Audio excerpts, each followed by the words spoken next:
안녕하세요, 제이든입니다. 오늘은 저번 시간에 탐욕 알고리즘 이어서 트리와 그래프 진행해 보겠습니다. 이 트리와 그래프는 사실 제가 알고리즘은 아니라고 했었죠. 네, 트리와 그래프는 자료 구조인데 뒤에서 배울 DFS나 BFS를 진행하려면 꼭 알아야 되는 자료 구조여서 제가 알고리즘 과정이지만 트리와 그래프를 한번 집어넣어 봤고요. 아무래도 이론적인 내용이다 보니까 이 PPT가 만들다 보니까 19페이지가 됐습니다. 그래가지고 굉장히 많아졌죠. 그래서 이론적인 내용이 조금 많아서 좀 내용이 길어졌는데 그래도 핵심적인 부분들만 언급하고 지나갈 테니까 조금 편한 마음으로 시청을 해주셨으면 좋겠습니다.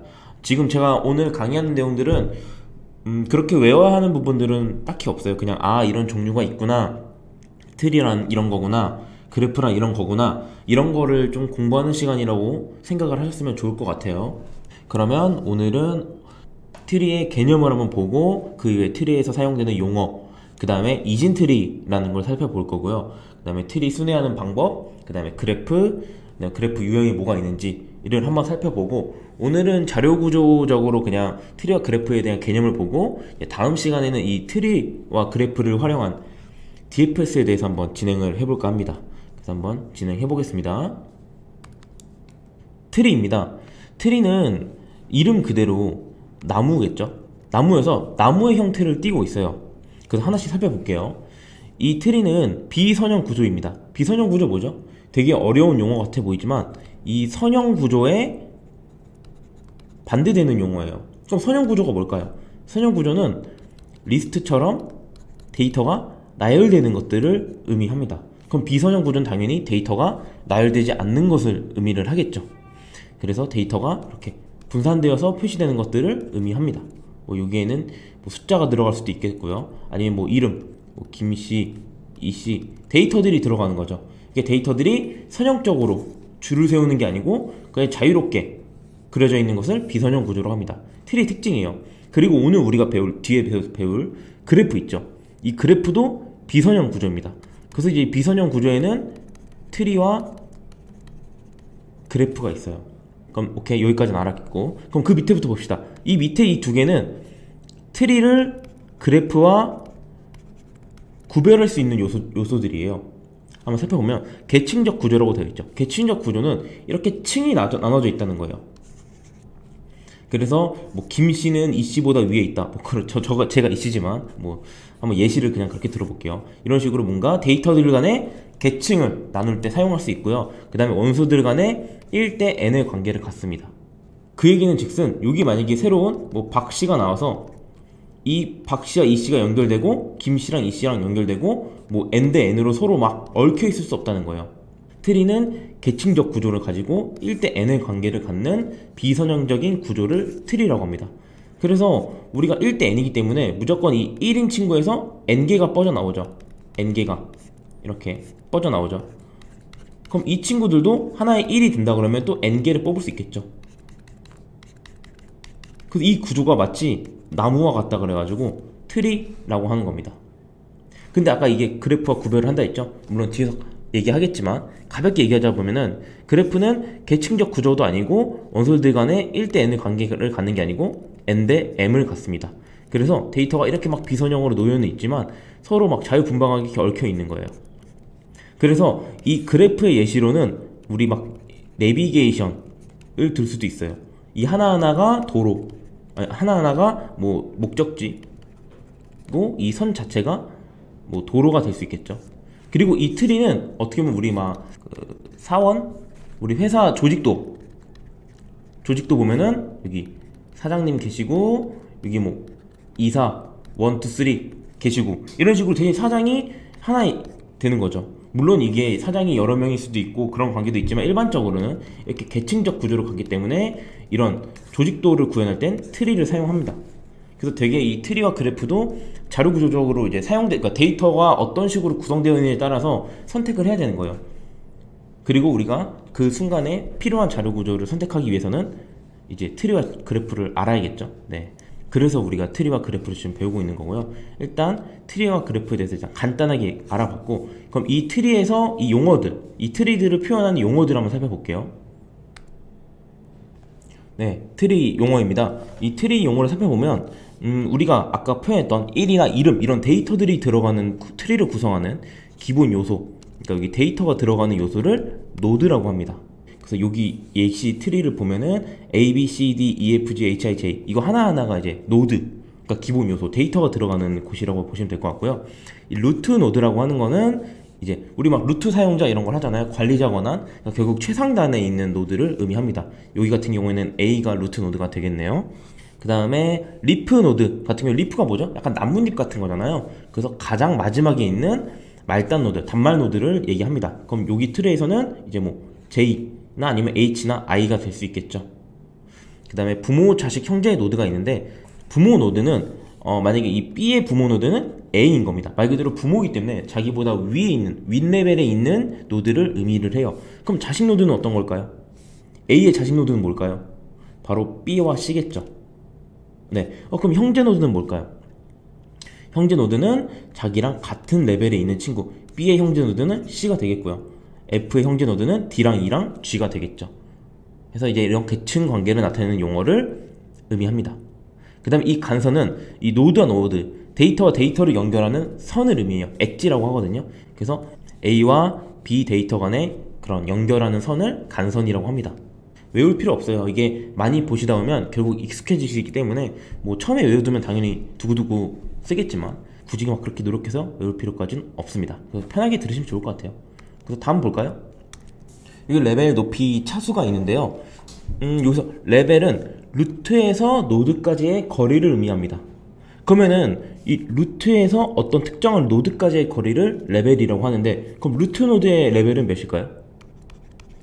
그럼 루트에서 루트까지의 거리니까 레벨이 0인 겁니다. 그리고 이 자식 노드들의 레벨은 몇일까요? 이 부모 노드, A 노드가 만약에 지금 레벨이 0이잖아요? 그럼 자식 노드 레벨은 1. 그러니까 여기는 레벨 2, 3이라고 적혀있죠. 그래서 자식 노드는 항상 부모 노드 레벨 플러스 1입니다. 그리고 같은 레벨에 있는 친구들을 형제 노드라고 하는 거예요. 네, 이해하시겠죠? 그래서 이 레벨 높이 차수 이것도 외울 필요 없고요. 그냥 보통 트리에 표현할 때 뭐 이건 레벨 몇이다, 이 트리의 높이는 몇이다, 이 노드의 차수는 몇이다, 이런 식으로 표현되는 용어일 뿐이니까 그냥 편하게 익숙해지시면 될 것 같아요. 그 다음에 높이를 볼게요. 높이는 노드에서 리프 노드까지의 최대 거리예요.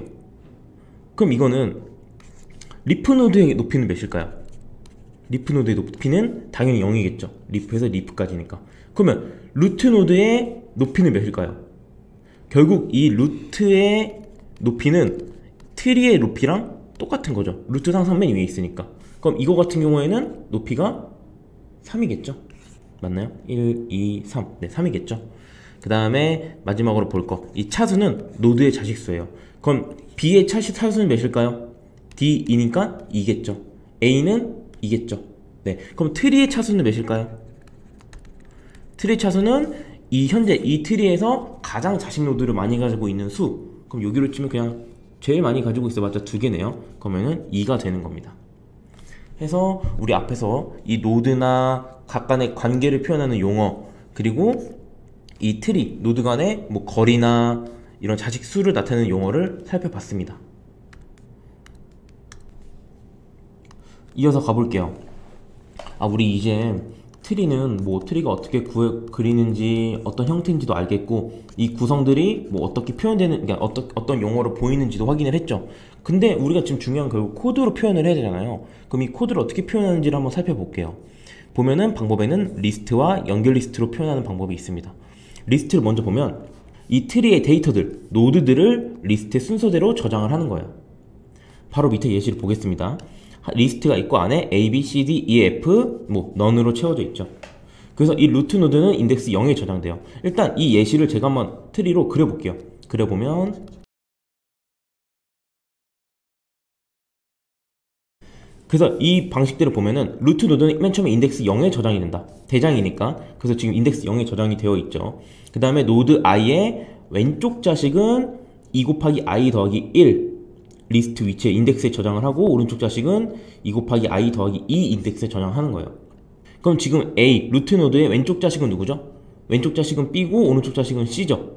그럼 B를 리스트에 어디 저장해야 될까요? A의 인덱스가 지금 0이죠. 근데 왼쪽 자식은 지금 2 곱하기 i 더하기 1에 저장하래요. 2 곱하기 0 더하기 1은 몇이죠? 1이죠. 그래서 인덱스 1 위치에다 B를 저장하는 거예요.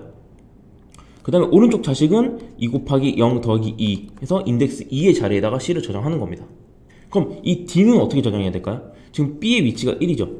그러니까 그럼 B의 왼쪽 자식을 놓고 싶으니까 2 곱하기 1 더하기 1 하면 3이 되겠죠. 그래서 0, 1, 2, 3 해서 이 3 인덱스 위치에 D가 저장되는 겁니다. 그럼 2도 똑같겠죠? 2도 2 곱하기 1 더하기 2니까 4가 되고 4 위치에 2가 들어오고 C는 인덱스가 2죠.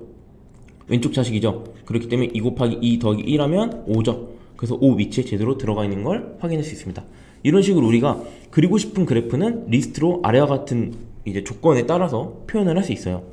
그 다음에 연결 리스트는 우리가 아직 안 배운 자료 구조이긴 한데요. 이 부분은 제가 필수는 아닌 것 같아서 언급은 안 했는데 따로 공부하시면 무조건 도움이 되는 영역이긴 합니다. 제가 또 시간이 남으면 한번 또 강의를 촬영해 보도록 하겠습니다. 여튼 이 연결 리스트는 뭐냐면 똑같은 리스트인데 우리 리스트는 이런 식으로 그냥 데이터를 나열하잖아요. 연결 리스트는 뭔가 이렇게 꼬리표를 다는 겁니다. 꼬리표를 달아서 서로 필요할 때 추가하고 필요 없으면 여기 끊어내고 해서 데이터를 되게 유동적으로 추가하고 삭제할 수 있어요. 그래서 결국 이것도 뭐 이런 식으로 데이터를 서로 뭐 A랑 B랑 연결하고 뭐 또 지금 B 같은 경우에는 뭐 D랑도 연결하고 E랑도 연결해서 이렇게 관계를 표현하는 건데 우선은 이 단계까지는 좀 나중에 진행하고 오늘은 리스트까지만 한번 이해하는 걸 목표로 진행을 하겠습니다. 그리고 앞에 이 뭐 리스트로 표현한 부분이 실제로 뭔가 이해가 안 됩니다 라고 생각하셔도 일단 그냥 가볍게 듣고 넘어가시면 좋을 것 같아요. 제가 다음에 DFS 하면서 뭔가 트리의 문제풀이나 조금 그런 깊은 영역 들어갈 때 실제로 어떻게 돌아가는지 코드를 직접 보여드리면서 진행할 테니까 그때 이해하시면 되고 지금은 그냥 가볍게 이런 식으로 하는구나 이런 개념만 가져가시면 좋을 것 같아요. 그래서 특징 한번 보겠습니다. 우리 여태까지 계속 얘기했던 내용이랑 똑같아요. 루트 노드는 하나만 존재하고 그 다음에 이 각 노드들은 0개 이상의 자식 노드를 가질 수 있다. 안 가질 수도 있다는 소리예요. 그 다음에 사이클이 없다.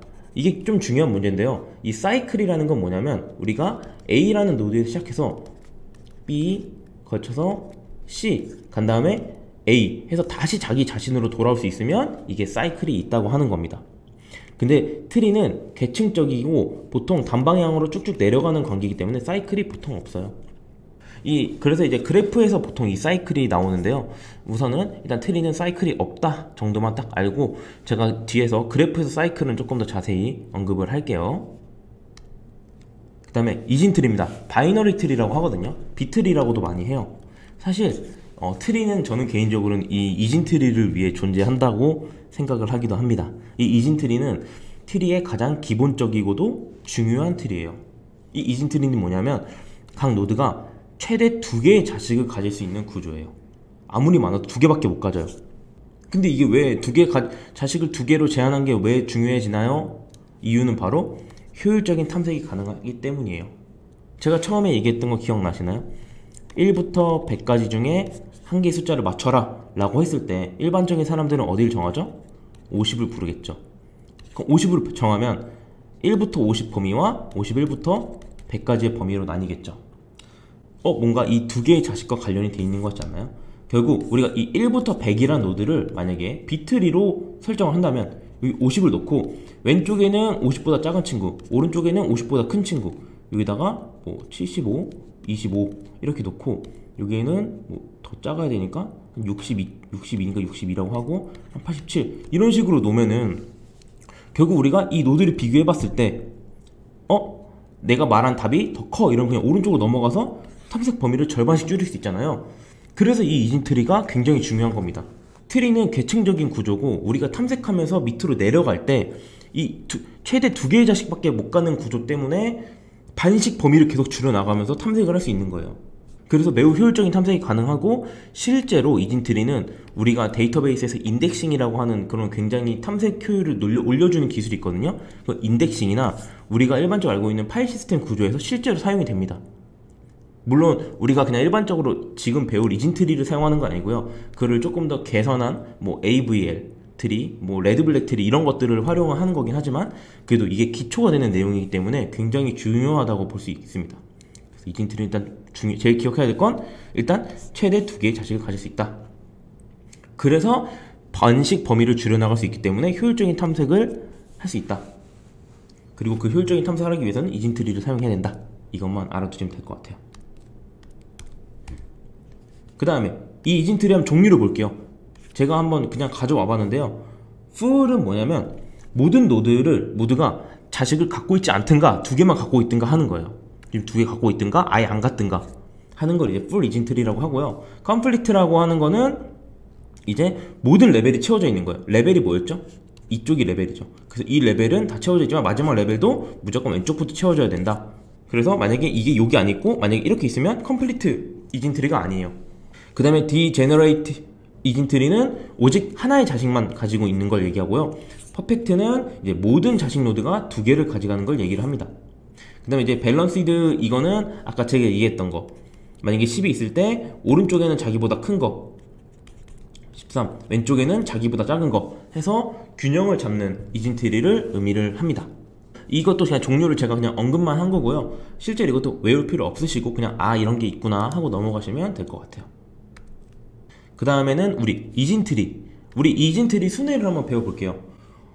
우리가 이거 근데 순회가 뭐죠? 이진트리의 모든 데이터들을 탐방한다는 의미예요. 근데 우리가 이걸 왜 배워야 돼요?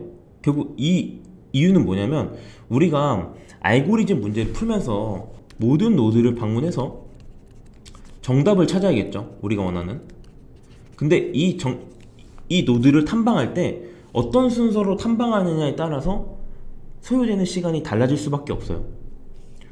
1부터 만까지 있는데 만약에 정답은 10에 있는데 만부터 찾으면 당연히 엄청 늦게 찾아지겠죠. 이런 걸 의미하는 거예요. 그래서 이진트리의 모든 노드를 체계적으로 방문하는 과정을 한번 살펴보려고 합니다. 그래서 그 과정에는 대표적으로 3개가 있어요. 전이순회, 중이순회, 후이순회가 있습니다. 전이순회는 뭐냐면 우선 루트를 방문하고 그 다음에 왼쪽, 그 다음에 오른쪽을 방문한다는 소리예요. 그러면 한번 이거는 바로 예시를 보는 게 제일 빨라요. 전이순회로 이 트리를 한번 탐방을 해보겠습니다. 보면은 맨 처음 루트 노드부터 가야 되죠. 그럼 F부터 가는 거예요. F 방문하고 그 다음에 어디 가야 될까요? 루트 방문했으니까 왼쪽 가야죠. 왼쪽 방문했습니다. B 그 다음에 어디 방문해야 되죠? 지금 루트, 그러니까 이 왼쪽 트리 입장에서 또 B가 루트였죠. 그 다음에 그럼 루트 끝났으니까 또 왼쪽 가는 거예요. 그럼 A를 방문해야죠. 오케이. 그러면 얘 입장에서 루트 방문했고 왼쪽 방문했으니까 이제 오른쪽 방문해야죠. 그럼 오른쪽 방문합니다. 그 오른쪽에서도 루트 노드 먼저 들어가야 되죠. 그래서 D를 먼저 방문하는 거예요. D 루트 노드 방문했으니까 왼쪽 가야죠. 그럼 C 방문하고 그 다음에 왼쪽도 끝났으니까 오른쪽 E를 방문하는 겁니다. 그 다음에 지금 이 루트가 끝났고 이 하나의 왼쪽이 끝났으니까 이 오른쪽을 들어가야죠. 그리고 이 오른쪽에 루트 노드를 먼저 방문해야죠. 그래서 G를 방문하고 왼쪽은 없죠. 그 다음에 오른쪽 이 서브트리에서 I를 먼저 방문하는 겁니다. 방문하고 이 I 트리의 왼쪽 서브트리인 H를 방문하는 겁니다. 그 다음에 중위순회 바로 볼게요. 그래서 일단 이 전위순회는 그래서 우리가 이제 이후에 그러니까 다음 주에 배울 DFS가 전위순회로 보면 됩니다. 그래서 그때를 위해서 지금 살짝 예습한다고 생각하시면 좋을 것 같고요. 중위순회는 이제 인 오더 왼쪽을 먼저 방문하고 루트 그 다음에 오른쪽을 방문하는 겁니다. 그래서 한번 방문해 볼게요. 일단 이 전체 트리가 있는데 이 F로 가야 될까요? 바로 이 중위순회처럼? 아니죠. 왼쪽부터 가야 되는 거죠. 그래서 이 루트 노드 내비두고 이 왼쪽부터 보는 겁니다. 그럼 얘 B 들어가려 했더니 왼쪽부터 봐야 되죠. 그래서 A부터 들어가는 거예요. 그럼 A는 이제 없죠? 자기 자식들이. 그러니까 이제 위로 올라가서 그 다음에 왼쪽 본 다음에 어디 봐야 되죠? 루트 봐야 되죠. 그래서 B를 쳐다보는 겁니다. B 쳐다보고 이제 루트 끝났으니까 오른쪽 쳐다봐야죠. 오케이, 오른쪽 갈 거예요. 오른쪽 가서 여기서 D 들어가야 되나요? 아니죠. 왼쪽부터 봐야 되죠. 그러니까 C를 들어가는 거예요. 그 다음에 루트 가고 오른쪽 가고 왼쪽 다 끝났네? 그럼 그 다음에 어디 가야 되죠? 오른쪽 가야 되나요? 아니죠. 우리 루트 방문했잖아요. F 방문하고 그 다음에 여기는 한 개니까 그냥 뭐 원래 G 이전에 왼쪽 해야 되지만 왼쪽 없죠. 그래서 G 방문하고 그 다음에 오른쪽 방문해야 되는데 I 방문해도 되나요? 안 되죠. 왼쪽부터 해야죠. 그래서 H부터 방문하고 I를 방문하는 겁니다. 그 다음에 후의 순회는 한번 본인 스스로 한번 머릿속으로 진행해 보시고 스페이스바 눌러서 한번 머릿속으로 생각해 보시고 제가 이제 이어서 바로 그냥 글만 작성할게요. 설명 안 하고 어떤 순서인지. 그러니까 지금 스페이스바 누르시고 그 다음에 제가 쫙 작성한 거랑 비교를 한번 해보세요. 네, 이렇게 해서 후의 순회도 작성을 해봤고요. 이 중위 순회 같은 경우에는 우리 왼쪽부터 보고 가운데 보고 오른쪽 보죠. 우리가 일반적으로 생각하는 왼쪽에서 오른쪽 구조죠. 그래서 정렬된 케이스에서 많이 사용을 하고요. 후의 순회 같은 경우에는 왼쪽, 오른쪽, 그러니까 루트를 가장 마지막에 보잖아요. 그러니까 결국 이 후의 순회는 안쪽으로 들어가는 순회 방법이에요. 루트를 제일 마지막으로 보니까. 그래서 우리가 실제로 뭐 폴더 용량 찾거나 이럴 경우에 폴더 용량 찾을 때 왜 후의 순회죠? 보면은 가장 안쪽으로 들어가서 가장 안쪽에 있는 폴더의 크기부터 찾고 그 다음에 그 위로 폴더 계속 올라가게 하면서 그 무기들이 더해 나가기 때문에 용량을 더해 나가기 때문에 후의 순회로 보통 구현을 합니다. 그래서 전위 순회는 우리가 이후에 배울 DFS, 중위 순회는 뭐 정렬된 케이스들에 대해서 되게 DB 인덱스 구조 만들 때 사용이 되고요. 후의 순회는 방금 말했던 것처럼 디렉토리 뭐 크기 계산하거나 아니면 트리를 삭제할 때 중간에 거 막 삭제하면 안 되니까 그런 경우에 이제 사용이 됩니다. 그래서 이 순회도 뭐 외울 필요는 없지만 그래도 좀 알아두시면 좋을 것 같아요. 이 트리 순회는 그래도 계속 나오는 부분이라서 한번 꼭 이해해 보시고 눈으로 볼 땐 쉽거든요. 근데 꼭 본인이 전위 순회 뭐 어떻게 해야 되지 해서 한번 직접 찾아가는 걸 그려보고 정답이랑 비교해보고 이런 식으로 공부를 해주세요. 네, 트리 정리입니다. 네, 마무리 그냥 했던 거 그대로 복습 한번 하고 넘어가는 거예요. 트리는 계층적 구조를 나타내는 비선형 자리 구조다. 그렇기 때문에 데이터들은 비선형 구조로 이렇게 퍼져 있지만 계층적으로 이렇게 레벨로 나눠져 있다. 그리고 루트는 하나밖에 안 되고 자식 노드는 없거나 그 이상의 자식 노드를 갖는다. 그리고 이진트리는 최대 2개의 자식을 갖는 걸 이진트리라고 하고 되게 효율적인 검색을 도와준다고 했죠. 그 다음에 우리 이전에 방금 배운 여러가지 순회 방법으로 다양한 분야에 활용이 된다. 아까 말했던 디렉토리 용량 계산하거나 아니면 뭐 DB 인덱싱이나 뭐 우리가 DFS나 뭐 이런 부분으로 되게 다양하게 활용이 됩니다. 그래서 트리는 일단 이 정도만 넘어가시고 뭐 궁금하신 점은 뭐 댓글이나 아니면 좀 인터넷 서칭을 통해서 아니면 챗 GPT를 해서 조금 더 자세히 공부하셔도 좋을 것 같아요. 그럼 트리에 이어서 바로 한번 그래프도 이어서 가보겠습니다. 그래프입니다. 이게 시간이 길어지고 양이 많긴 하네요. 확실히 원래 트리와 그래프 자체가 하나하나로 가져가야 되긴 하는데 이 아무래도 자료 구조이기도 하고 좀 이론적인 거라 시시할까봐 제가 최대한 압축해서 한꺼번에 진행을 하려고 하다 보니까 좀 내용이 길지만 눈 꽉 감고 꼭 알아야 되는 내용이긴 해요. 그러니까 빠르게 저랑 짚고 한번 오늘 수업 맞춰보겠습니다. 그래프 볼게요. 그래프는 아까 뭐라고 했었죠? 비선형 구조를 했죠. 그래서 데이터들이 나열되는 게 아니고 이렇게 퍼져 있다. 대신 차이가 뭐였죠? 트리랑 1대 n이 아니고 n 대 m이다. 그래서 아까 트리는 한 명한테서는 여러 개 나오지만 걔가 이제 또 여러 명이랑 연결될 수는 없어요. 근데 이 시간 자체는 이제 그래프는 이렇게 서로 막 얽혀 있을 수 있는 거죠. 그래서 일상생활에서는 그러니까 트리보단 그래프를 더 많이 보는 구조예요. 그래서 이 그래프를 사용하는 순간 언제냐면 아까 트리는 계층적인 때 사용을 한다 했죠. 계층 데이터를 표현할 때. 근데 그래프는 이제 서로 막 연결을 막 자유롭게 할 수 있잖아요. 그래서 데이터 간의 연결 관계를 나타내는 자료 구조를 그래프라고 합니다. 그리고 트리와 달리 계층 관계가 없어서 순환이 가능하고, 이 순환이 가능하고가 아까 얘기한 사이클을 얘기하는 거겠죠. 사이클이 가능하고 훨씬 더 유연합니다. 그래서 실생활에서는 그래프가 훨씬 많이 나와요. 그래서 그래프도 한번 용어를 살펴볼게요. 그래프 용어에는 일단 첫 번째로 우리 트리에서는 노드였죠. 그래프에서는 이 데이터를 나타내는 그 기본 요소가 정점이라고 합니다. 벌텍스. 물론 노드라고 표현해도 틀린 말은 아니에요. 근데 그래프에서는 일반적으로 벌텍스, 그 변수로도 V라고도 많이 사용합니다. 벌텍스 써서. 그 다음에 볼 건 간선. 이 두 정점을 연결하는 여기 선, 이거를 엣지라고 하고요. 간선이라고 하고요. 정점 간의 관계를 나타냅니다. 그 다음에 차수도 아까 트리에도 있었죠. 한 정점에 연결된 간선의 수. 그럼 이 친구는 차수가 3이 되겠죠. 3개 연결되어 있으니까. 그 다음에 경로는 정점들을 순서대로 나열한 것. 무슨 얘기냐면 0 정점에서 5번까지 가는 경로를 말해줘라 라고 하면은 0, 1, 3, 5 0, 1, 2, 5. 그리고 이 0135 이게 경로라는 거예요. 네, 뭐 그렇게 어려운 말은 아니죠. 사이클은 아까 제가 얘기했던 시작 정점과 끝 정점이 동일한 경로를 얘기합니다. 그러니까 결국 이 1, 2, 5, 3 이 경로는 사이클인 거예요. 한 바퀴 돌아서 결국 자기 자신한테 돌아오잖아요. 그 다음에 가중치는 이제 간선에 할당된 수치입니다. 그러니까 관계를 나타내는 수치예요. 그러니까 이 정점과 이 정점이 0번과 1번이 그냥 연결되어 있는 게 아니고 1이라는 가중치에 묶여 있는 겁니다. 이거 예를 한번 들어보면은 고속도로 같은 경우, 그러니까 고속도로 말고 내비게이션 지도를 볼게요.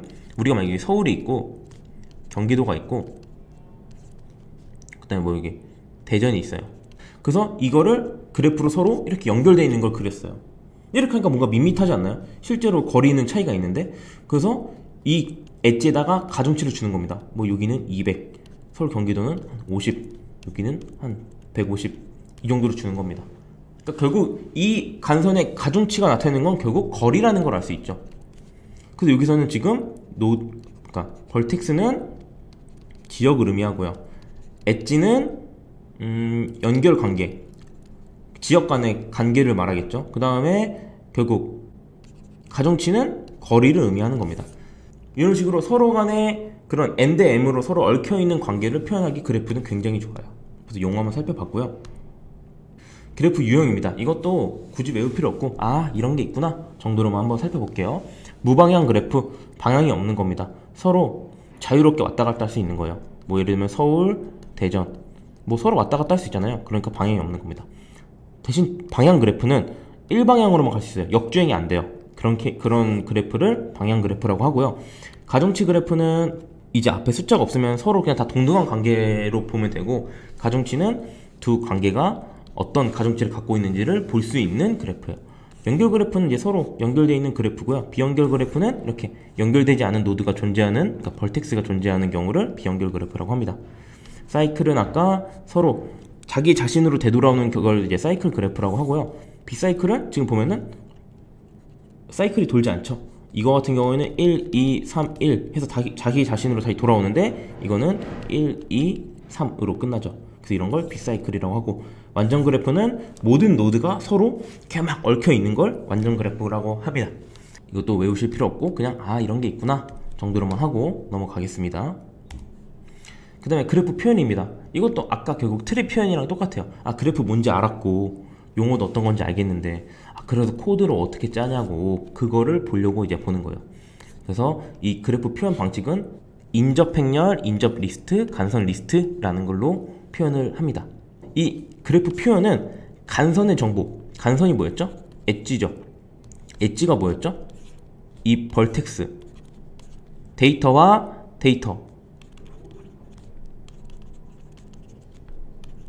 데이터를 잇는 이 간선의 정보를 저장하는 겁니다. 근데 이 저장하는 방식이 세 가지 되잖아요. 방금 제가 말한 이 세 가지가 되는데 이 세 가지가 특징이 다 달라요. 그래서 내가 사용하려고 하는 뭐 메모리나 알고리즘의 이런 성능 이런 것들을 고려해서 결정을 해야 됩니다. 그래서 이것도 외우실 필요는 없습니다. 그렇지만 아 이런 식으로 표현이 되고 이런 표현에는 이런 장점과 단점이 있고 이런 식으로만 이해를 하고 넘어가시면 돼요. 제가 자꾸 이해를 강조드리는 이유는 외워봤자 어차피 기억은 안 날 거지만 이해를 하고 넘어간다면 나중에 뭐 코딩을 할 때 그래프를 사용해야 되는 상황이 왔을 때 이런 종류가 있었고 이런 걸 있었던 것 같은데만 알아도 찾아서 쓸 수 있잖아요. 근데 이런 걸 아예 듣지도 못했다? 이러면 검색조차 못하는 겁니다. 그래서 제가 내용이 많더라도 계속 언급은 하고 가는 거예요. 나중에라도 찾아볼 수 있도록. 네, 그래서 한번 이 하나하나씩 살펴볼게요. 인접행렬입니다. 인접행렬은 약간 수학적이긴 하지만 그냥 2차원 배열로 표현을 한다고 생각하시면 될 것 같아요. 그래서 이 두 정점을 연결하는 간선의 유무를 행렬로 표현하는 걸 의미합니다. 두 정점을 연결하는 간선의 유무를 표현하는 거예요. 그래서 위에 예시를 보면 1번 정점, 여기가 1번, 2번, 3번, 4번, 5번, 6번 정점이고 2, 3, 4, 5, 6 정점이에요. 그리고 이 행렬은 2차원 배열로 표현할 수 있어요. 우리 0, 1, 0, 1 막 이런 식으로요.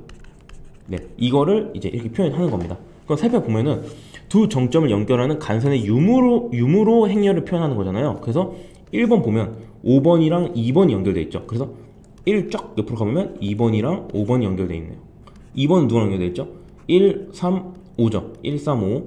그래서 1, 3, 5로 연결을 해 놓는 겁니다. 되게 간단하죠. 그래서 이거의 장점은 뭐냐면 어떤 걸 것 같아요? 바로 이 두 정점 사이가 연결되어 있는지 확인하는 연산이 굉장히 빨라요. 이게 뭐냐면 1번, 2번 1,2 하니까 이게 1이면 연결된 거고 0이면 연결 안 된 거잖아요. 그래서 시간 복잡도가 5의 1이에요. 그냥 단칼에 잡아버리는 거죠. 대신 단점이 있습니다. 많은 메모리 공간이 차지해요. 정점이 100개만 돼도 100 곱하기 100짜리 행렬을 만들어야 돼요. 근데 우리 결국 말했죠. 코드뿐만 아니고 사회의 생활 자체가 트레이드 오프예요. 시간이 1이기 때문에 많은 메모리를 차지할 수밖에 없는 겁니다. 결국 그 적절한 걸. 그래서 우리가 상황에 따라서 나 메모리는 넘쳐나니까 그냥 빨랐으면 좋겠어, 이럴 때 이제 인접 행렬을 쓰는 겁니다. 그리고 알고리즘 자체가 나는 이 두 정점 사이에 간선이 있는지 확인하는 코드들이 많이 즐비해 있다, 이런 경우에는 인접 행렬로 구현을 해야겠죠. 대신 단점도 있겠죠. 간선수를 확인하거나 인접한 정점을 나열하는 연산이 느리다. 이게 무슨 소리냐면 간선수를 확인한다. 이게 뭘까요? 1번 여기다 적을게요. 1번 정점에 연결된 정점수 몇 개인지 알 수 있나요? 한 번에? 알 수 없죠. 결국 얘는 한 번에 이 두 개가 두 정점에 붙어 있는지는 한 번에 확인할 수 있지만 얘한테 붙어 있는 정점의 총 개수를 확인하려면 이 개수를 쫙 다 살펴봐야 돼요. 지금 6개니까 6번 확인해야 되죠. 정점이 100개면 100개를 무조건 다 돌아야 되는 겁니다. 그러니까 시간 복잡도가 n이에요. 인접한 정점을 나열하는 연속 똑같아요. 나랑 결국 쫙 한 바퀴 돌면서 1인 친구들을 나열을 해야 되는 거잖아요. 이것도 5의 n입니다. 그래서 인접 행렬은 결국은 유무를 확인하는 데 사용하고 많은 메모리를 차지하고 대신 속도는 빠르다. 붙어있는지 확인하는 경우 대신 간선수를 확인하거나 나열할 때는 좋지 않다. 그래서 상황에 따라서 선택을 해야 된다. 다음 거 볼게요. 인접 리스트입니다. 아까 말했던 연결 리스트예요, 이게 사실. 한번 살펴볼게요. 각 정점에 대한 인접 정점들을 연결 리스트로 저장을 하는 거예요. 아까는 두 정점이 붙어있는지 안 붙어있는지 1과 0으로 표현을 했죠. 이건 다릅니다. 1 같은 경우에 봐봐요. 1은 누구누구 붙어있죠? 2, 3, 4 다 붙어있죠. 그래서 2, 3, 4를 이렇게 연결해 놓는 거예요. 이렇게 되면 장점이 뭘까요? 딱 보이죠? 인접한 정점들 다 가져와 라고 하면 그냥 이 친구 가져오면 줄줄이 소시지로 다 따라오는 겁니다. 그러니까 연산이 되게 빨라요. 그리고 메모리도 적게 차지해요. 지금 정점이 4개지만 아까 인접 행렬 같은 경우에는 4 곱하기 4 16칸 차지했죠. 지금 이거 되게 적어요. 그러니까 딱 필요한 만큼만 연결해 놓으니까 메모리를 적게 차지해요. 대신 조금 구현이 복잡합니다. 근데 뭐 그거는 우리들이 해내야 될 몫이겠죠. 그리고 또 단점도 있어요. 두 정점 사이에 간선이 있는지, 그러니까 두 정점이 붙어 있는지를 확인하려면 이 친구도 얘한테 꼬리 물고 있는 친구들을 다 확인했는데 없다? 그러면 우리 안 붙어 있어. 그러니까 인접 행렬 같은 경우에는 1번이네 2번 붙어있니? 이러면은 뭐 리스트 1, 2 한 다음에 이게 1인지 0인지 확인하면 붙어있는 거잖아요. 근데 이 친구는 가져오면은 2, 3, 4를 가져온 다음에 너 5 있니? 하면은 확인해볼게 하고서 쫙 가야 되는 겁니다. 가지고 있는 데이터를 전부. 그러니까 시간 복잡도가 n이라서 느립니다. 그래서 인접 리스트는 메모리 적게 차지하고 인접한 정점을 나열하는 연산이 빠르고, 그렇지만 두 정점 사이 간선이 있는지 확인하는 연산은 느리다. 그 다음 볼게요. 마지막입니다. 간선 리스트예요. 간선 리스트는 뭐냐면 두 정점에 대한 간선 그 자체를 리스트로 저장을 하는 거예요. 위에 예시가 있으면 보세요. 1은 누구랑 붙어있죠? 1, 2, 1, 3, 1, 4 붙어있죠. 그래서 1, 2, 1, 3, 1, 4를 저장하는 거예요. 그 다음에 2는 누구 저장되어 있죠? 누구랑 붙어있죠? 1 붙어있죠. 그래서 2, 1. 3은 누구랑 붙어있죠? 1이랑 4죠. 그래서 3, 1, 3, 4 이렇게 그냥 연결되어 있는 걸 정점이랑 간선을 다 나열하는 거예요. 그럼 이거의 장점은 뭘까요? 바로 간선을 직접적으로 다루는 경우에 효율적입니다. 사실 우리는 코딩 테스트를 볼 거잖아요. 코딩 테스트 줄 때 문제를 이런 식으로 주는 경우가 많아요. 이런 식으로 주면 우리가 이 데이터를 가공해서 이 그래프 형태로 만들고 문제 풀이를 시작하는 거죠. 그래서 일단은 이런 구조만 알고 있고 이 간선 리스트에 대한 거는 우리 문제풀이나 그래프 응용 파트 가가지고 제가 조금 더 자세히 설명을 드릴게요. 일단 간선 리스트 장점은 말 그대로 간선을 직접 다루는 경우에 효율적이다. 단점은 보면은 두 정점 사이에 간선이 있는지 확인하는 연산이 느리다. 당연하죠. 다 뒤져봐야 되는 거예요. 그 다음에 특정 정점에 인접한 영역, 이것도 다 뒤져봐야 되는 거예요. 대신 장점 확실하게 하나 있죠. 간선을 직접 다루는 경우에 효율적입니다. 만약에 모든 간선을 뒤져봐야 된다고 했을 때는 이게 최고겠죠. 다른 거 같은 경우에는 이 형태로 만들어주고 진행해야 되는 걸 간선 리스트는 바로 진행할 수 있으니까. 네, 제가 이거 3개 정리하는 거를 만들어 놓지는 않네요. 그래서 보시면 이 3개고 인접 행렬은 결국 간선의 유무 확인하는 데 효과적이고요. 인접 리스트는 인접한 정점 나열에 빠르고요. 간선 리스트는 간선을 다루는 경우에 효율적이다. 이것만 알고 가시면 될 것 같습니다. 오늘 하는 것들은 실제로 우리가 문제풀이 시간이나 제가 응용 파트에서 한 번 더 얘기할 거니까 정말 편하게 들으셔도 돼요. 네, 외울 필요 없습니다. 네, 그래서 그래프 정리입니다. 그래프도 마찬가지로 데이터 간의 관계를 나타내는 비선형 자료구조다. 네, 관계를 나타낼 때 쓰는 자료구조예요. 그래서 내비게이션이나 뭐 소셜 네트워크 경우에 사람이 있으면 사람 1과 사람 2에 뭐 여기가 뭐 친구일 수도 있고요, 뭐 사제관계일 수도 있고요. 이런 관계를 표현하기에 그래프가 굉장히 좋다는 거죠. 그래서 다양한 분야에 활용이 되고, 그 다음에 이후에 배울 뭐 최단거리, 뭐 다익스트라 뭐 이런 거나 최소 비용, 뭐 MST 뭐 이런 것들에 활용이 됩니다. 다 배울 거예요 우리. 네, 그렇기 때문에 그래프 아주 기초적인 내용 오늘 진행을 했고요. 오늘 진짜 PPT 많고 양도 많았는데 다들 고생 많으셨습니다. 마지막은 출처입니다. 네, 제가 원래는 자료를 보통 그림 같은 거 만드는데 오늘은 그래프고 틀이다 보니까 보여줄 게 많아서 좀 가져와 봤습니다. 그래서 출처 남기고요. 오늘 강의는 여기까지 진행을 하고요. 내일은 오늘 배운 이제 트리와 그래프를 응용해서 DFS를 배우려고 합니다. 드디어 대망의 꽃인 DFS를 배운 시간이 왔습니다. 다음 주는 진짜 꼭 들으셔야 돼요. 우리가 앞에서 한 거는 결국 DFS를 위해서 달려왔다고 해도 무방할 정도로 중요한 파트입니다. 그래서 다음 주에는 DFS를 진행할 예정이고요.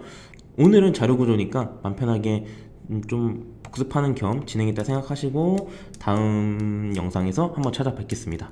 모두 오늘 고생 많으셨고요. 오늘 영상이 도움이 되셨다면 좋아요, 댓글, 그리고 구독 부탁드리겠습니다. 다음 시간에 뵙겠습니다. 감사합니다.